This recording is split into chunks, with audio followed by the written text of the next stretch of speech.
بانی تحریک انصاف اور شاہ محمود قریشی کے خلاف صحافہ کیس کی اڈیالہ جیل میں سماعت ہوئی ہے۔ شاہ محمود قریشی نے اسٹیٹ ڈیفنس کونسل سے فائل چھین کر دیوار پر مار دی۔ معزز جج کی شاہ محمود قریشی کو بدتمیزی پر وارننگ۔ بانی پی ٹی آئی کی بھی معزز جج سے تلخ کلامی ہوئی ہے۔ آپ کو راولپنڈی سے آگاہ کر رہے ہیں۔ بانی پی ٹی آئی اور شاہ محمود قریشی کے خلاف صحافہ کیس کی اڈیالہ جیل میں یہ اہم سماعت ہوئی ہے۔ شاہ محمود قریشی نے اسٹیٹ ڈیفنس کونسل سے فائل چھین کر دیوار پر مار دی، جس پر معزز جج نے انہیں وارن کیا کہ ایسا نہ کیا جائے۔ اور آپ کو یہ بھی بتاتے چلیں کہ وکلائے صفائی آج بھی پیش نہ ہوئے اور انہیں حاضری یقینی بنانے کی آخری مہلت دی گئی ہے اور یہ مہلت ان کی تیسری مہلت ہوگی۔ سماعت میں کیا کچھ ہوا جان لیتے ہیں۔ بیورو چیف اسلام آباد عدیل وڑائچ ہمارے ساتھ موجود ہیں۔ عدیل بتائیے گا۔ جی، آج کی جو سائفر کیس کی سماعت اڈیالہ جیل میں ہو رہی ہے، اس میں بانی پی ٹی آئی اور شاہ محمود قریشی ہیں، ان کے وکلاء آج جب پیش نہیں ہوئے اور یہ پروسیڈنگ مسلسل تاخیر کا شکار تھی، تو ایسے میں بانی پی ٹی آئی اور شاہ محمود قریشی کے جو وکلاء کے نہ آنے پر اسٹیٹ ڈیفنس کونسل مقرر کر دی گئی۔ ملک عبدالرحمان جو ہیں وہ بانی پی ٹی آئی، جبکہ حضرت یونس شاہ محمود قریشی کے لیے ڈیفنس کونسل جو ہیں وہ مقرر کیے گئے۔ تو کونسل جو ہے وہ ملزمان کی نمائندگی کرتے ہوئے انہوں نے گواہان پر جرح کرنی تھی، تو اس میں جج ابو الحسنات ذوالقرنین نے حکم نامہ بھی جاری کر دیا تاکہ جو پروسیڈنگ ہے جو مسلسل تاخیر کا شکار ہے، ویسے ہی تو آج تاخیر کا شکار نہ ہو اور آگے بڑھے۔ تو معزز جج کی جانب سے جو وکلا صفائی ہیں، انہوں نے تیسری مرتبہ حاضری یقینی بنانے کی مہلت دی، لیکن آج بھی دونوں کے وکلا پیش نہیں ہوئے اور وکلا صفائی جو ہے وہ کورٹ روم سے غیر حاضر رہے، جس پہ معزز جج کی جانب سے اظہار برہمی کیا گیا۔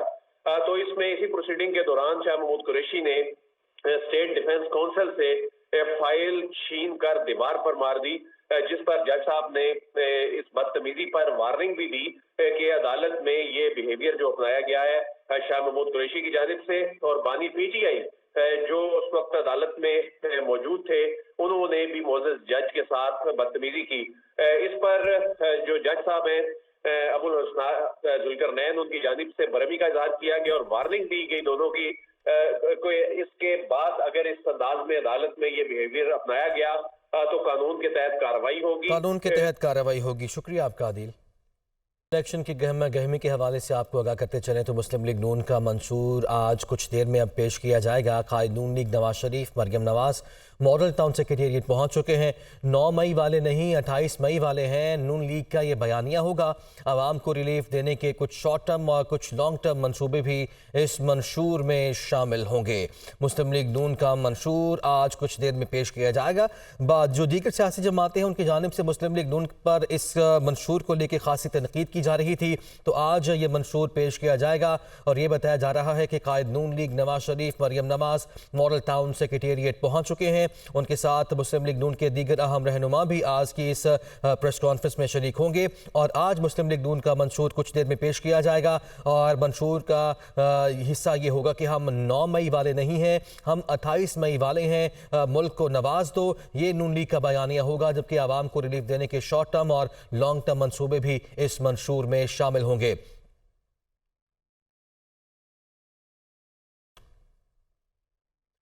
انتخابات قریب آتے ہی سیاسی سرگرمیاں عروج پہ پہنچ گئی ہیں۔ ملک بھر میں سیاسی جماعتوں کی جانب سے جلسے اور ریلیوں کا انعقاد کیا جا رہا ہے۔ مسلم لیگ نون نے آج جے پٹ آباد اور راولپنڈی میں پنڈال سجا لیا ہے۔ شہباز شریف راولپنڈی کے لیاقت باغ میں جلسے سے خطاب کریں گے۔ مریم نواز NA-17 ایبٹ آباد کے کالج گراؤنڈ میں کارکنوں سے خطاب کریں گی اور پیپلز پارٹی کی انتخابی مہم بھی زور و شور سے جاری ہے۔ پنجاب کے بعد اب KP کا رخ کیا ہے۔ بلاول بھٹو زرداری آج پشاور میں جلسہ عام سے خطاب کرنے جا رہے ہیں، جبکہ دوسری جانب JUIF کا کنکوٹ میں جلسہ مولانا فضل الرحمان مخاطب ہوں گے۔ میں دعوت دیتا ہوں چیئرمین منشور کمیٹی جناب عرفان صدیقی صاحب کو کہ وہ منشور کے بارے میں اپنے خیالات کا اظہار کریں۔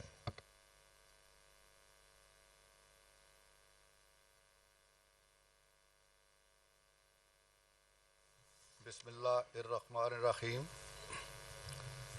قائد مسلم لیگ نون میاں محمد نواز شریف صاحب، صدر مسلم لیگ نون محمد شہباز شریف صاحب، مریم نواز اور دیگر قائدین اور خواتین و حضرات السلام علیکم۔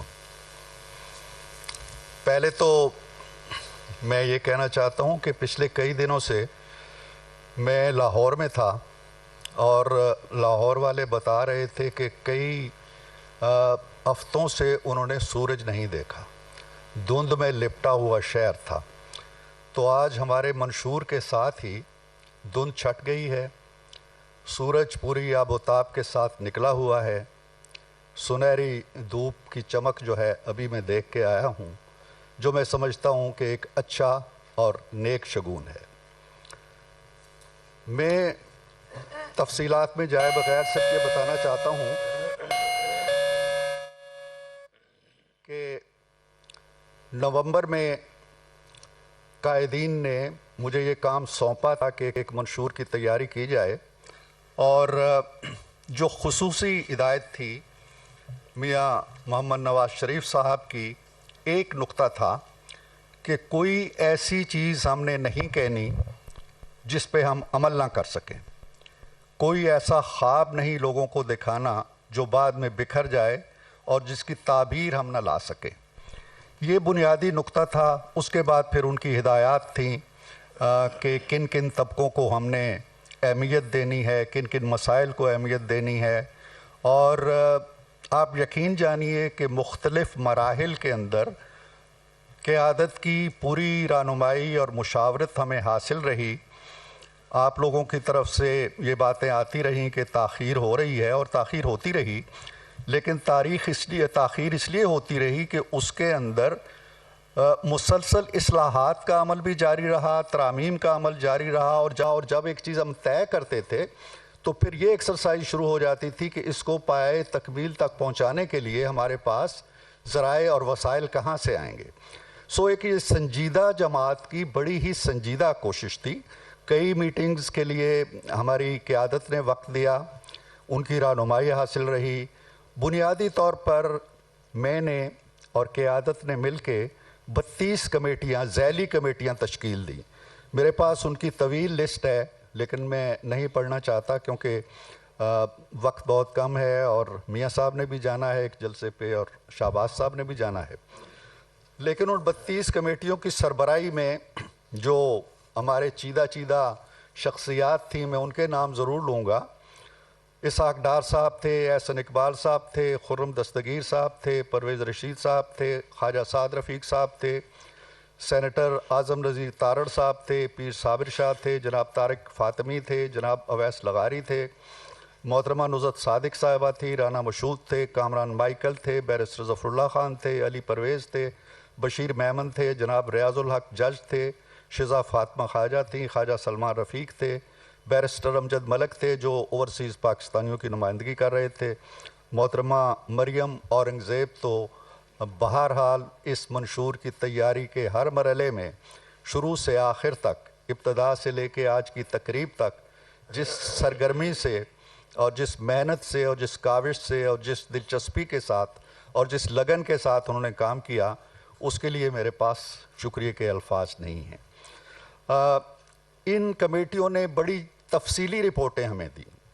میں انہیں ابھی احسن صاحب سے کہہ رہا تھا کہ آپ لوگوں نے ہمیں تھیسس لکھ کے بھیج دیے، بڑے بڑے مقالے لکھ کے بھیج دیے، اور میں نے یہ بھی تجویز بھی پیش کی کہ ان مقالوں کو بھی ہمیں کسی کتابی شکل میں ترتیب دے دینا چاہیے جو ہمارے 5 سالوں میں کام آتے رہیں گے، ان سے ہم رہنمائی حاصل کرتے رہیں گے۔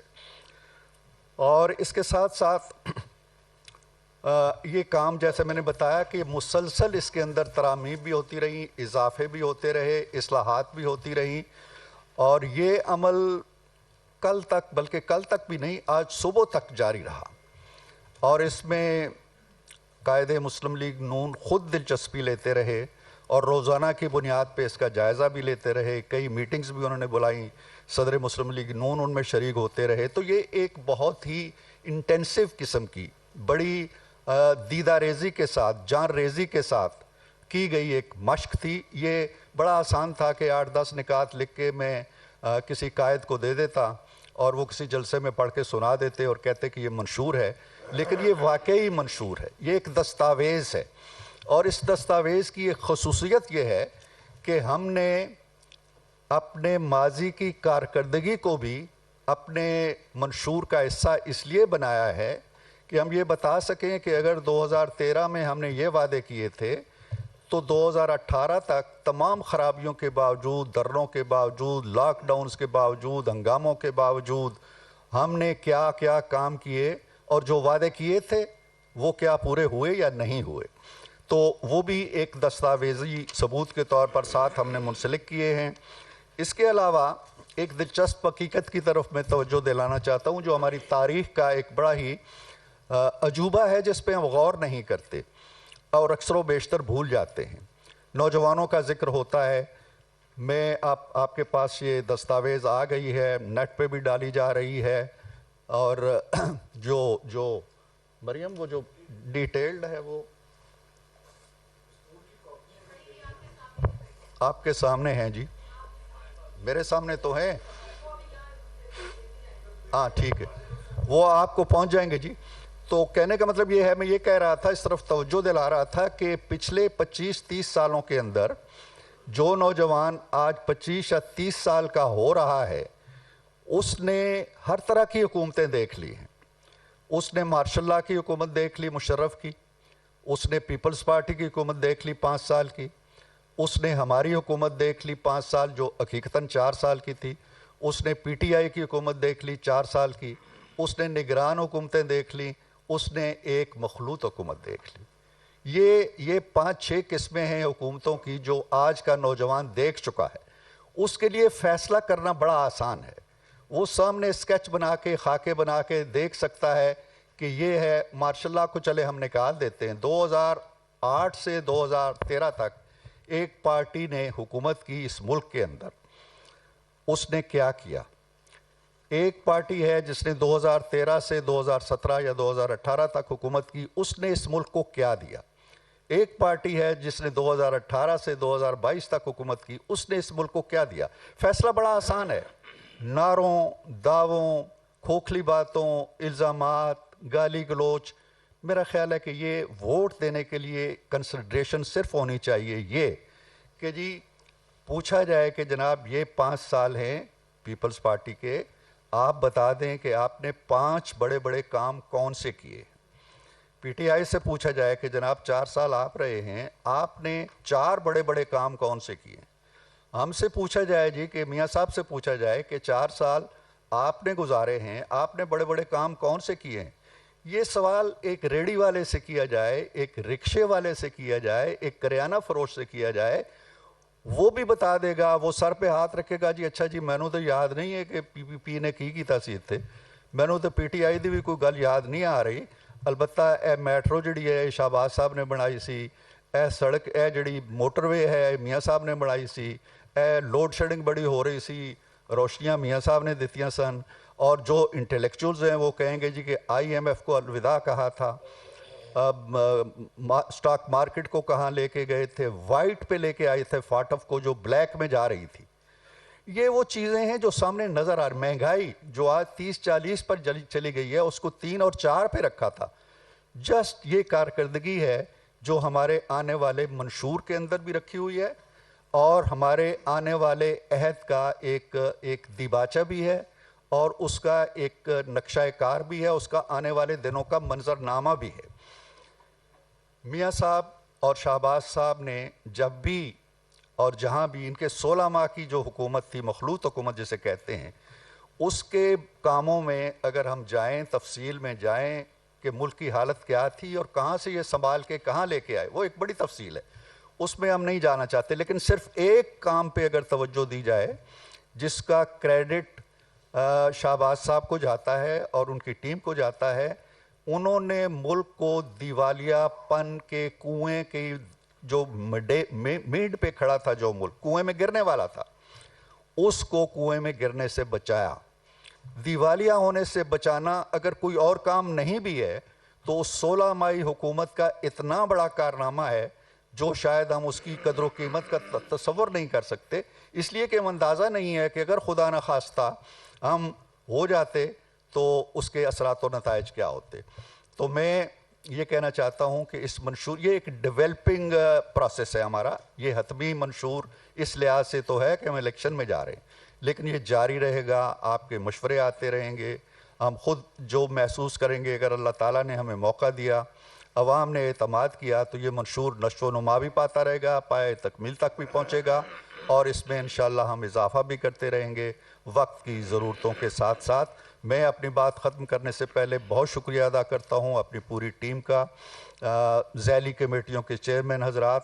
بلال کیانی نے بہت کام کیا, اور جہاں تک مریم کا تعلق ہے, میں مریم اورنگزیب کا, ان کی خدمات اگر نہ ہوتی بطور سیکرٹری یا بطور کوارڈینیٹر, تو مجھے یقین ہے کہ میری مشکلات میں بہت اضافہ ہو جاتا, اور یہ آج کا لمحہ آنے میں شاید اور تاخیر ہو جاتی. بہت شکریہ.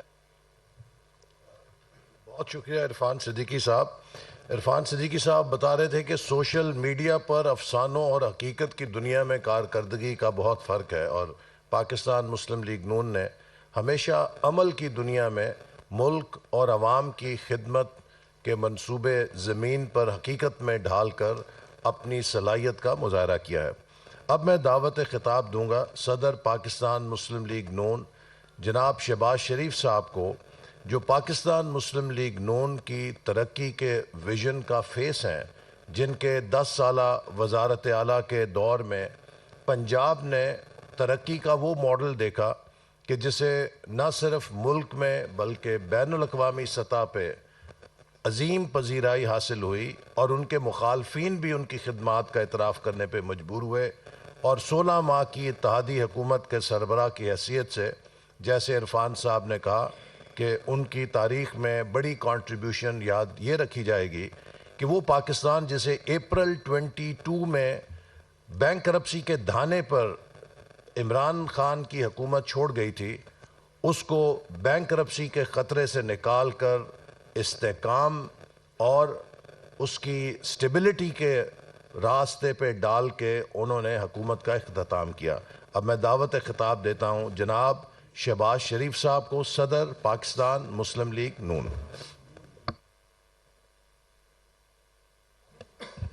بسم اللہ الرحمن الرحیم. جناب قائد میاں محمد نواز شریف صاحب, مسلم لیگ نون کے تمام اکابرین, اور یہاں پر اس محفل میں موجود پاکستان کے مایہ ناز صحافی بھائی, journalist, columnist, T V anchors, خواتین حضرات, السلام علیکم.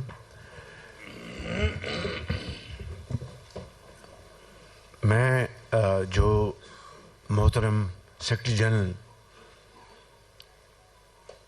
اور منشور کمیٹی کے چیئرمین عرفان صدیقی صاحب نے جو یہاں پر گفتگو کی ہے, میں اس کو رپیٹ نہیں کروں گا, اور جناب قائد نے ابھی آپ سے مخاطب ہونا ہے.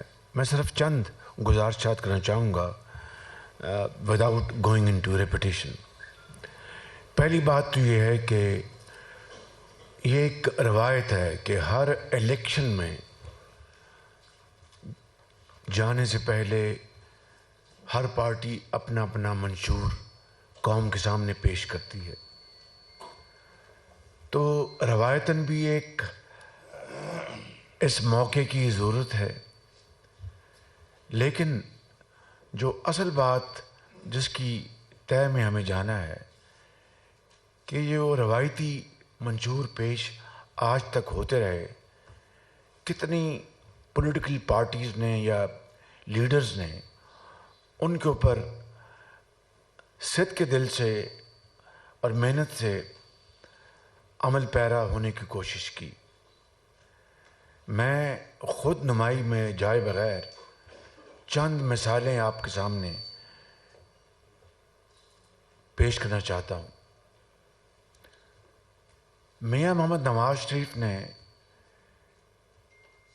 یہ کبھی دعویٰ نہیں کیا تھا کہ میں 20 گھنٹے کے اندھیرے ختم کر دوں گا. انہوں نے یہ کہا تھا کہ میں پوری کوشش کروں گا کہ اپنے 5 سالہ دور میں اس کو ختم کرنے کے لیے حتی المقدور اپنی ٹیم کے ساتھ وہ کام کریں گے۔ اس دور میں جو ہمالیہ نما جو مشکلات اور رکاوٹیں پیش آئیں وہ آپ کے سامنے ہیں، میں اس کی تفصیل میں نہیں جانا چاہتا۔ مثال کے طور پر 14 اگست 2014 کو لانگ مارچ شروع ہوا اسلام آباد کے لیے۔ کبھی دیکھتی آنکھ نے اس طرح کا دل خراش منظر پہلے کبھی نہیں دیکھا تھا کہ وہ دن جو پوری قوم تمام اپنے ذاتی گروہی اختلافات کے باوجود من حیث القوم مناتی ہے، سیلیبریٹ کرتی ہے، اس دن ایک نئی منتخب عوام کے ووٹوں سے حکومت کے خلاف لانگ مارچ، وہ نواز شریف کے خلاف نہیں تھا، وہ اصل میں پاکستان کی ترقی اور خوشحالی کے خلاف لانگ مارچ تھا۔ پھر جو کئی ماہ پر محیط دھرنے اسلام آباد میں ہوئے وہ آپ کے سامنے ہیں۔ تا وقت ہے کہ ایک دل خراش اور پوری قوم جس سے اشکبار ہو گئی، 16 دسمبر 2014 کو جب اے پی سی کا واقعہ ہوا تب وہ دھرنا مجبوراً ان کو ختم کرنا پڑا۔ یہ جو وقت ضائع ہوا قوم کا، یہ کس کے ذمہ تھا؟ اس کے باوجود یہ اللہ تعالیٰ کو اس طرح منظور تھا کہ نواز شریف کے قسمت میں یہ لکھا تھا کہ ان کے دور میں، اور یہ بات حقیقت ہے کہ اپریل 2015 سے اس مد میں کوئی کام ممکن ہی نہیں تھا کہ جب ہر